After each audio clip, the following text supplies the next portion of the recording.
Any questions, pwede nyo tanungin. Huwag kayong papayag na, na maglaho lang kayo sa... Kasi iba-iba kayo, may strengths kayo lahat eh. Okay, nalalapat na natin lahat ng choreo, nalalapat natin yung songs. Tagdagan na natin ng mga layers. Dito sa prod na to, talagang tulungan. Lahat sila handang pagbayaran ang singil ng pangarap. Kaya, pakawalan niyo na ako dito. Naging ibon bigla. May singilang pangarap, makikiupa sa buwang sa... Kung maririnig natin ang sigaw at hinanaing ng taong bayan, ano kaya ang tunog nito? Baka ito'y pangungulila sa gobyernong tunay na kumakalinga sa lideratong hindi lamang nakikinig kapag eleksyon. Baka pagdadalamhati para sa mga buhay na nawala dahil sa kapabayaan o karahasang kailanman ay hindi dapat naging normal. Baka hinagpis ng mga magulang na walang maipakain sa anak kahit nagsisikap naman sila araw-araw. O baka tunog ng pagkatalo ng mga kabataang napipilitang mangibang bansa hindi dahil sa pangarap, kundi dahil wala na silang laban sa sarili nating bayan. O baka galit. Galit na hindi bulag kundi mulat. Galit na hindi naninira kundi naghahangad ng pagbabago. Ang sigurado ako, hindi lang ito basta tunog, kundi isang kolektibong hinga ng sambayanang matagal nang napapagod. Kapag tuluyan na itong umalingaw-ngaw, pipikit ba tayo o magbubulag-bulagan? O tayo mismo ang magiging boses ng taong bayan? Isang makasaysayang araw, September 21. In the Philippines now, protesters took to the streets this month. Several groups protested the whole day today in the lead up to the scheduled massive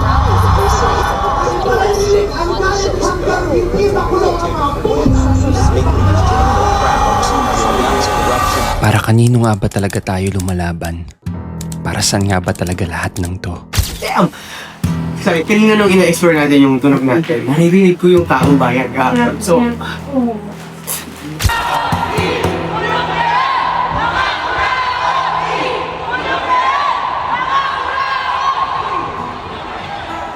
ang bigat no, sa pakiramdam nung naririnig mo at pinupuo natin yung tunog na yon. At yun yung nare-recall ko. So, parang mas nag-i-intensify yung pag-iiba yun. Sikapin, lahat ng ginagawa natin ngayon. Ang daming tunay na tao. And ang hirap, hindi sila tingnan sa mata kahapon habang nagper-perform. Without even saying anything, kumakanta lang kami, nanonood lang sila. Pero yung lahat ng mga hinaing, lahat ng galit, umiikot doon sa spasyong yun kahapon. Iba yung galit kahapon eh. So ramdam na ramdam lang. Iba siya from Lalenganis. Nung tinasta ni John yung kamao niya. Kasi hindi talaga tumaas yung kamao ng mga tao. Nasa milabot. Tuloy na singilin ang pananagutan at hustisya. Tama na! Sobra na! Ikulong na! Mabuhay ang Pilipinas! I went home feeling more angry, and it's almost like we've been here before, and everyone was so naive and we were so hopeful, and it's almost like I went home thinking, okay, so people are celebrating. It's not the time to celebrate. This is the start. You know, we need to rally more. We need to stop everything. What's next? What are the next steps? You know. Kayang pakiramdam ng nandun sa rally kasi hindi ako lumaki nang ganun. Akala nila pag ganun magulo. Akala nila gera, akala nila may ano. Pero sa totoo lang, knowing people na dumupunta ng rally at yung effect sa kanila, ang sarap pala talagang lumaban ng ganun. Nang alam mong mas naririnig ka kasi mas marami kayo. Actually, when I was about to sing Tunay na Tao, hindi ko naramdaman na tinataas ko na pala yung kamao ko that time. And the first person that raised their hand also was this old man in the audience that raised his hand straight up. And the next were a group of nuns. So they were... Sorry. Yun eh. That's who we are fighting for. Yung tunay na tao. Actually, kanina lang, it hit me na hindi lahat makikiray. Hindi lahat naniniwala sa pinaglalaban natin. Kaya na sabihin natin na corruption yan, may mga tao pa rin isipin na wala, okay lang. Kasi hindi sila apektado. Hindi sila naglalakad sa sidewalk na hindi naman nag-exist. Hindi sila nalulugi. At doon ko na-realize na yung mga taong nagbabayad para manood ng show natin, it could be the first time tayo yung vessel na maririnig nila kung ano yung pinaglalaban natin. So, ano bang magagawa ng ingay ng mga kabataan ngayon? Parang na-inculcate sa akin na parang taki na, parang we've been through this. Parang ganito sa akin ng mga kapatid. Yung kapatid ko kasi, younger brother, grade 1. Pag-uwi yung kapatid ko, nakauwi naman siya safe, sabi niya, inatid niya daw yung kaibigan niya sa bahay nila. Sabi ni mama, parang laging nauubos yung baon ni Lucas. Tapos parang sabi ni Lucas is, sinishare niya yung food niya dun sa kid na yun. Tapos parang sabi is, wala kasi siyang baon, kuya. Parang gano'n. Parang doon talaga ulit nag-alab yung puso ko na, imagine, may mga batang hindi pumapasok sa school. Hindi sila kumakain. Kasi syempre, hindi ko naman din masabi kung ano yung nangyayari sa family nila or what na.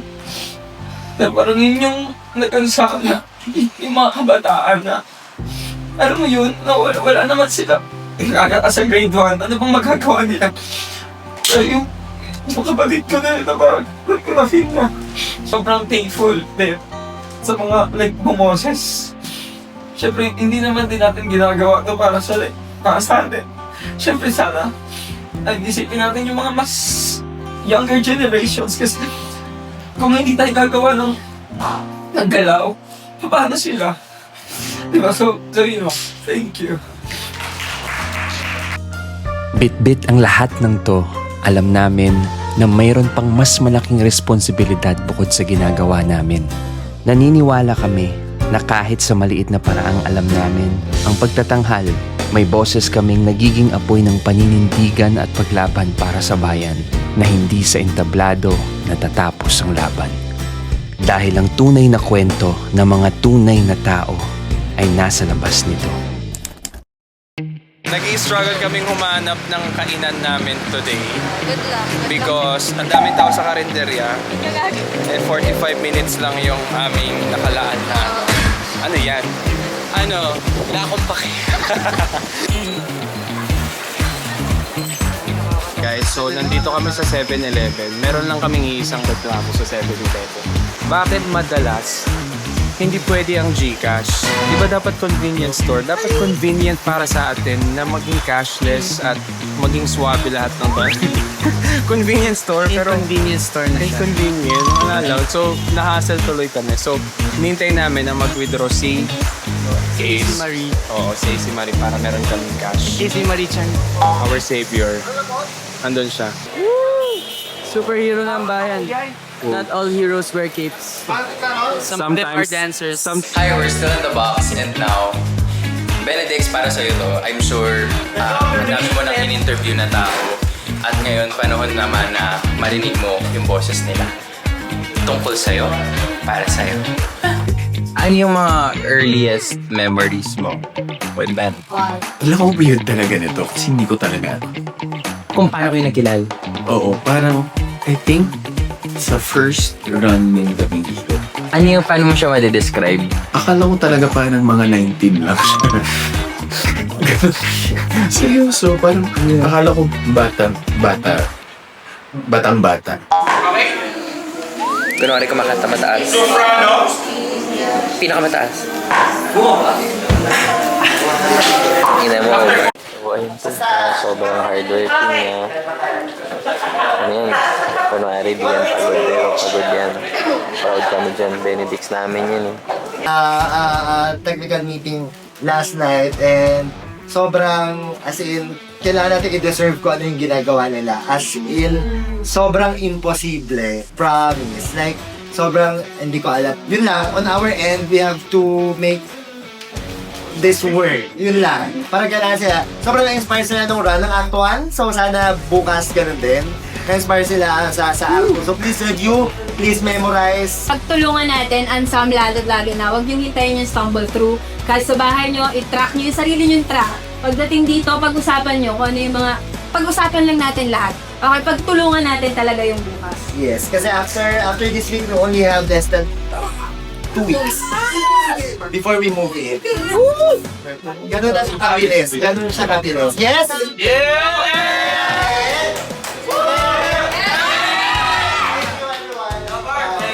Guys, time check. It's 5:52. Yes. At tignan nyo naman po ang ginagawa ng buong ansam. Akala mo umaga. Nagre-rehearse ng ikot.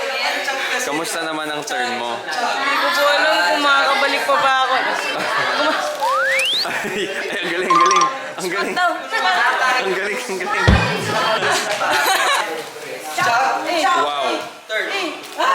Saan nang galing yung natitira nilang energy para gawin ang mga bagay na ito, pero that is the reason why sobrang hanga ako sa mga tao ito. Magdi-DP blast kasi kami. Sabay-sabay kami mag-upload ng 6 PM ang DPs namin. Ito ang picture ko, i-upload ko. By this time, nakita nyo na to sa aking Facebook. Ayan, tapos Eric Vicencio. Saan mo po binibili yung energy mo? Hanggang ngayon, buhay ka pa. Again, katawan na lang to. Pauwi na nga. Pauwi na ako para sunduin yung diwa ko. Hi guys. Sige, ingat ka. Pakamusta ako sa diwa mo. Guys, saan nyo nabibili yung energy nyo? Actually, wala na din akong stock. Wala ka na stock. Mahiram sana ako eh. Naubos na kasi na-sold out na sa Lazada. Eh, paano po? Bukas, ano na lang, Frey. Alam mo na mag-pirouette? Well, ang mga kalahating pirouette, mga piro lang. Mga piro. Oh. Alam ko na, piro, hindi pa. Pero, wala pa tayong ikon. Akin po, pirouette lang. Yes, walang pirouette eh. Pirouette. Ayan na, uploading! Have you uploaded yours? Yes, I have. Done.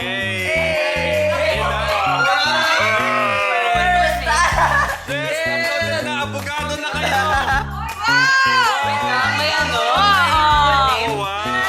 Nasaan yung iba? Hanapin niyo sa akin. Ay, Stephanie. Ito na, isa pa. Hanapin niyo akin. Okay, nalabas ka na rin sa akin. Yung sa inyo, tapos na?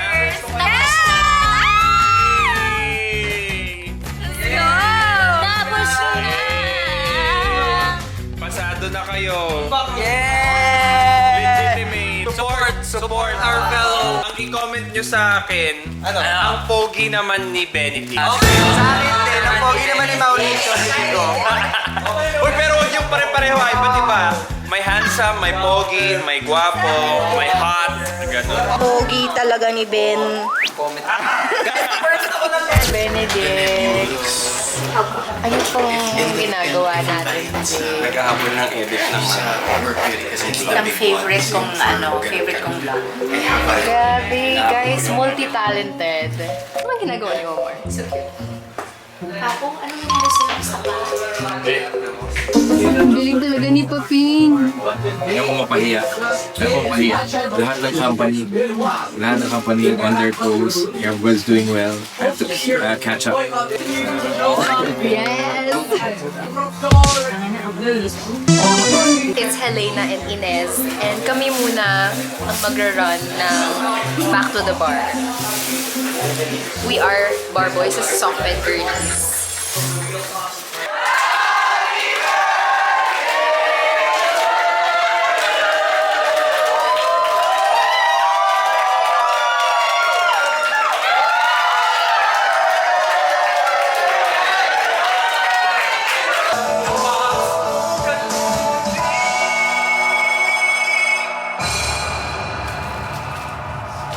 Okay, so let's talk about what happened yesterday. Yesterday, we had our first stumble through for Act 2. Punong-puno ng emosyon ang buong rehearsal room. I can't wait na mabaybay na namin talaga yung buong Act 1 and Act 2 kasi doon pa lang namin...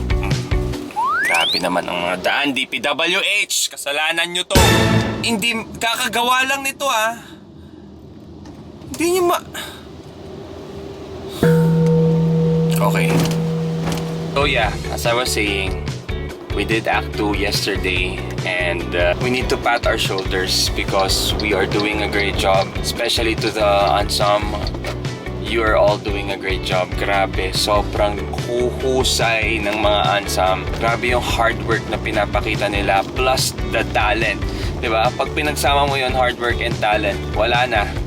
Sasabog na kayo. Liliyab na kayo. You guys are inspiring me every day. You inspire me. Lahat kami gigil na gigil din talaga na maipakita sa inyo yung story, yung not just the story but yung the real journey of Bar Boys. Ibang klase tong journey na to. Yun lang. Yun lang naman, be. Be, mamaya ka na kasi nagdadrive ako eh. Ha? Sige, mag-drive lang ako, be, ha? Delikado yung daan eh. Madulas eh. Ingat. I love you.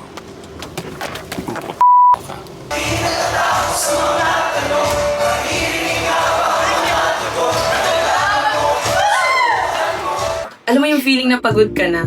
Pagod ka na kasi tas medyo nagdalag na yung utak mo sa mga ina-absorb mong information. Pero pag nakikita ko sila, parang nai-inspire ako na parang okay, sige gawin natin to, okay lang. Ma-absorb to. As long as kasama ko sila, ma-absorb natin to. Magagawa namin kasi nakaka-inspire yung energy nila na tinatry pa rin nila kahit alam mo yun. Sobrang grateful lang na nakasama ako sa ensemble kasi totoo nga yung sinabi nilang best ensemble. Kung mapapanood yun na yung Bar Boys last time. So, para sa aming mga bagong part ng ensemble, medyo nakaka-pressure sa amin. Mga OG, yung mga OG, sobrang saya lang sa feeling na sobrang warm ng welcome nila. Tsaka talagang ginagabayan nila kami. My message to my character, Aliandra Antipuay, papaalala ko lang sa'yo na sana alam mong representasyon ka ng bawat tunay na tao. Ang boses mo ay may kapangyarihan. At sana wag mo lang din ipaalala sa iba yun, kundi sa sarili mo din, ipaalala mo din. I hope you understand the power of your voice.